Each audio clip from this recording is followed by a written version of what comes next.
वाईजैड में। और इस मुकाबले में केकेआर के बल्लेबाजों ने गजब की बल्लेबाजी की और ऐसी बल्लेबाजी की कि दिल्ली कैपिटल्स इस मुकाबले में पहली पारी के खत्म होने के बाद बाहर हो गई थी।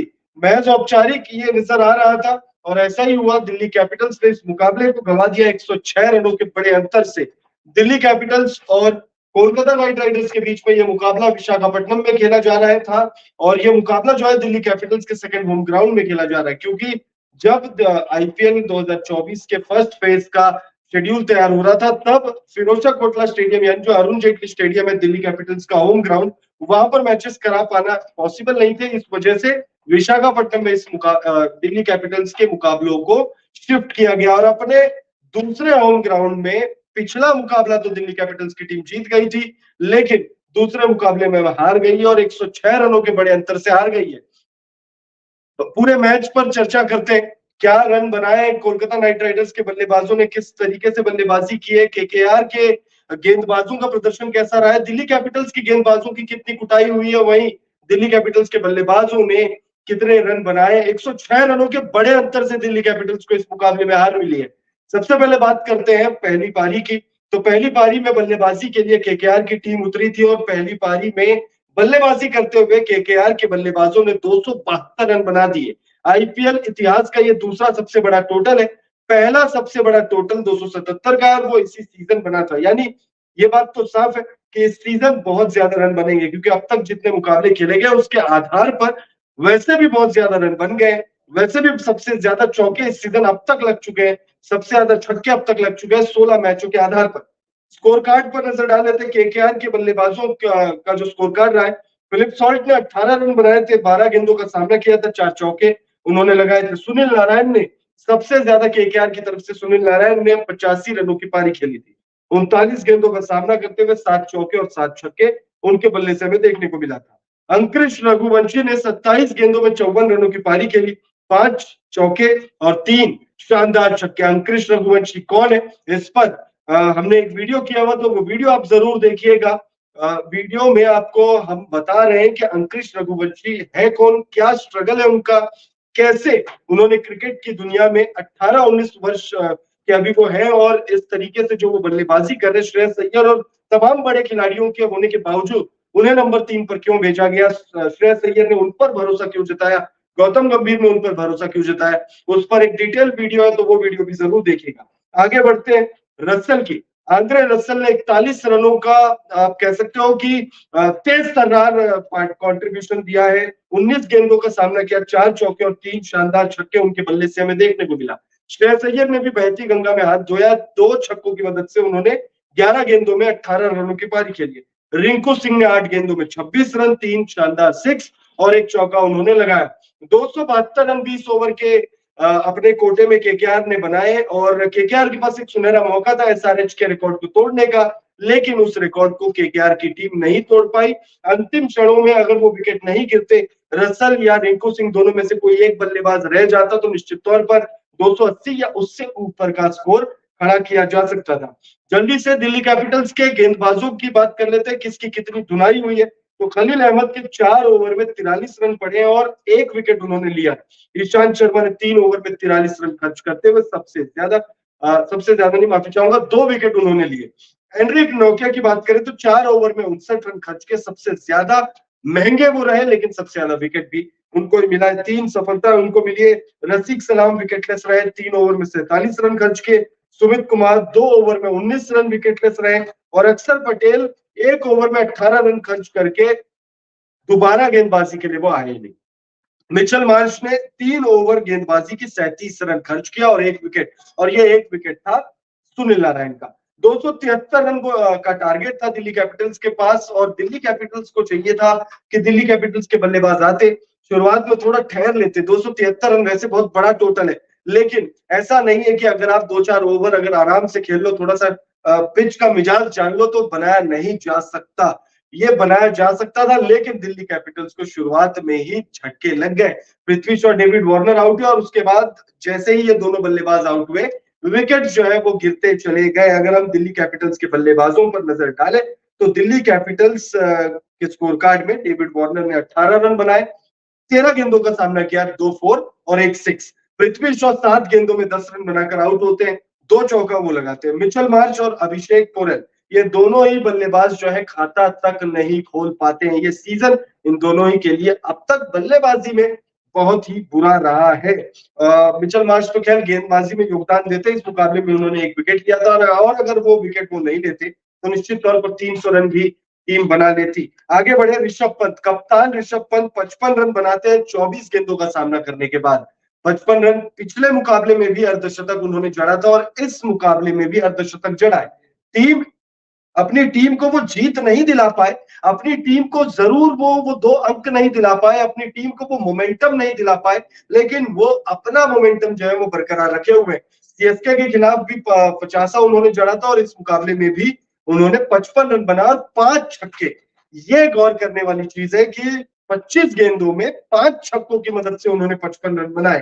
क्रिस्टन स्टफ साउथ अफ्रीकी बल्लेबाज, विकेट कीपर बल्लेबाज, युवा बल्लेबाज, उन्होंने भी कोशिश तो भरसक की, लेकिन हम सबको पता था कि एक बार जो 2-4 विकेट गिर गए थे शुरुआती, उसके बाद ये जीत इम्पॉसिबल था। लेकिन अपने आप को फॉर्म में लाना, अपने आप को फॉर्म में बरकरार रखना भी बेहद जरूरी था।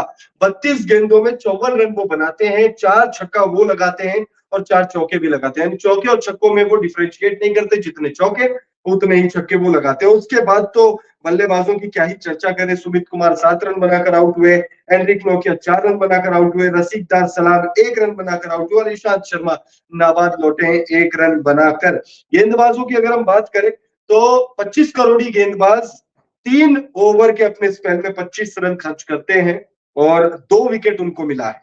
वैभव अरोड़ा 4 ओवर, सबसे शानदार गेंदबाजी स्पेल वैभव अरोड़ा की तरफ से हमें देखने को मिला है और 4 ओवर में 27 रन खर्च करते हुए 3 सफलता उनको मिले। आंद्रे रसल 1.2 ओवर 14 रन खर्च किया है और 1 विकेट। आंद्रे रसल की तो क्या ही तारीफ की जाए, मतलब जितनी की जाए उतनी कम है। बल्लेबाजी में तो योगदान दे ही रहे और अब तक जितने भी मैचेस आईपीएल 2024 में केकेआर ने खेले हैं, आंद्रे रसल ने गेंद अगर अपने हाथ में लिया तो विकेट तो गिरना तय है और इस मुकाबले में भी अंतिम विकेट उनको ही मिला है। और आगे अगर हम बढ़े तो सुनील नारायण, जिन्होंने 85 रनों का योगदान दिया था बल्ले से, उन्होंने 4 ओवर में 29 रन खर्च करके 1 विकेट लिया है। Varun Chakravarthy, mystery spinner Varun Chakravarthy 4 over 33 run खर्च किया और 3 विकेट। वेंकटेश अय्यर बल्ले से योगदान नहीं दे पाए, लेकिन गेंद से भी क्या ही देते, 1 ओवर में 28 रन उन्होंने खर्च किए हैं। तो दिल्ली कैपिटल्स और कोलकाता नाइट राइडर्स के बीच में आईपीएल 2024 का मैच नंबर 16 खत्म हो चुका है। वाइजैक में यह मुकाबला खेला गया दिल्ली कैपिटल्स के सेकंड होम ग्राउंड में। इस मुकाबले में पहले बल्लेबाजी करते हुए दिल्ली कैपिटल्स ने जो है बहुत ज्यादा केकेआर को रन लुटवा दी और केकेआर ने इस मुकाबले में 272 रन बनाए। 272 रन, 73 रन बनाने थे, 273, लेकिन दिल्ली कैपिटल्स 166 पर ऑल आउट हो गई और 106 रनों से इस मुकाबले को गवा दिया है। अब इस मुकाबले के खत्म होने के बाद पॉइंट्स टेबल में बड़ा बदलाव की गुंजाइश थी, लेकिन पॉइंट्स टेबल में कोई बहुत खास बदलाव जो हुए हैं, जो कुछ भी पॉइंट्स टेबल में बदलाव हुए हैं उस पर चर्चा करते हैं। तो इस मुकाबले से पहले केकेआर की टीम शानदार पोजीशन में थी और केकेआर की टीम इस मुकाबले के खत्म होने के बाद भी शानदार पोजीशन में, और इससे बेहतरीन पोजीशन क्या ही हो सकता है। आप नंबर 1 पर आ गए हो। केकेआर की टीम आईपीएल 2024 में अब तक 16 जो मुकाबले खेले गए उन मुकाबलों के बाद नंबर 1 पर है, 3 मुकाबले 3 जीत और नेट रन रेट प्लस 2.518। उसके बाद नंबर 2 पर आरआर की टीम, आरआर भी अब तक अपने तीनों मुकाबले खेलकर तीनों जीत चुकी है और नेट रन रेट प्लस 1.249 की है। नंबर 3 और 4 पर सीएसके और एलएसजी है। दोनों ही टीमों ने 3 मुकाबले खेले और 2-2 मैचों में जीत हासिल हुई है इन दोनों ही टीमों को। उसके बाद नंबर 5, 6 पर जो है गुजरात टाइटंस नंबर 5 पर है और नंबर 6 पर सनराइजर्स हैदराबाद। गुजरात टाइटंस 3 मुकाबलों में 2 जीत चुकी है और वहीं सनराइजर्स हैदराबाद 3 मुकाबलों में 1 मुकाबला जीत चुकी है। और पंजाब किंग्स 7वें नंबर पर है, 3 मुकाबलों में 1 जीत। 8वें पर आरसीबी है, 4 मुकाबलों में 1 जीत। बहुत बुरे कंडीशन में आरसीबी है इस वक्त, सबसे बुरे कंडीशन में आरसीबी और मुंबई इंडियंस की टीम है। नंबर 9 पर दिल्ली कैपिटल्स है। दिल्ली कैपिटल्स 4 मुकाबला खेल चुकी है और 1 मुकाबले में जीत मिली है। 3 मुकाबले में दिल्ली कैपिटल्स को हार का सामना करना पड़ा है। नेट रन रेट माइनस में है, -1.347। और 10वें नंबर पर रोहित शर्मा, माफी चाहूंगा, रोहित शर्मा ने, हार्दिक पांड्या की टीम मुंबई इंडियंस। वो तंज कसने वाली बात थी, रोहित शर्मा होते तो शायद इतना बुरा हाल नहीं होता। खैर, मुंबई इंडियंस के फैंस को अगर बुरा लगा हो तो माफी, मैं खुद मुंबई इंडियंस का फैन हूं, लेकिन अब क्या कर सकते, जो है वो है। नंबर 10 पर मुंबई इंडियंस है। जल्दी से एक बार फिर पॉइंट्स टेबल पर नजर डाल लेते हैं। नंबर 1 पर केकेआर की टीम है, नंबर 2 पर आरआर, नंबर 3 पर सीएसके, नंबर 4 पर LSG. Top 4 KKR, RR, CSK और एलएसजी। नंबर 5 पर जीटी, नंबर 6 पर एसआरएच, नंबर 7 पर पंजाब किंग्स, नंबर 8 पर रॉयल चैलेंजर्स बैंगलोर, नंबर 9 पर डीसी और नंबर 10 पर मुंबई इंडियंस। तो आईपीएल 2024 का मैच नंबर 16 खत्म हो चुका है। ये मुकाबला बेहद ही कांटेदार होने की उम्मीद थी, लेकिन कांटेदार तो नहीं हुई, लेकिन दिल्ली कैपिटल्स के लिए गले में कांटे जैसे फंसने वाली बात हो गई। बहुत ही बुरे तरीके से, बहुत ही बड़े अंतर से 107 रन, आईपीएल 2024 की सबसे बड़ी हार दिल्ली कैपिटल्स को मिली है। 106 रनों के बड़े अंतर से दिल्ली कैपिटल्स ने इस मुकाबले को गंवा दिया है। पहले बल्लेबाजी करते हुए श्रेयस अय्यर की टीम केकेआर ने 272 रन बनाए थे और 273 रन जीत के लिए दिल्ली कैपिटल्स को चाहिए था, लेकिन दिल्ली कैपिटल्स की टीम इस मुकाबले में सिर्फ 166 रन बना पाई और इस मुकाबले को गंवा दिया 106 रनों के बहुत बड़े अंतर से। और इस मुकाबले को जीतने के बाद केकेआर की टीम पॉइंट्स टेबल पर नंबर 1 पर पहुंच चुकी है। नंबर 1 पर जो राज है वो केकेआर का है। नंबर 1 पर श्रेयस अय्यर की टीम विराजमान है, नंबर 1 पर गौतम गंभीर की टीम विराजमान है, नंबर 1 पर शाहरुख खान की टीम विराजमान है। तो वहीं दिल्ली कैपिटल्स जो है नंबर 9 पर मौजूद है इस वक्त और बहुत बुरा हाल है दिल्ली कैपिटल्स के। और कहना गलत नहीं होगा, अगर शुरुआत में ही ये हाल है तो शायद ये टीम प्लेऑफ से बाहर हो जाएगी, क्योंकि जिस तरीके का हाल है दिल्ली कैपिटल्स का, बहुत ही बेहाल इस समय दिल्ली कैपिटल्स का हाल।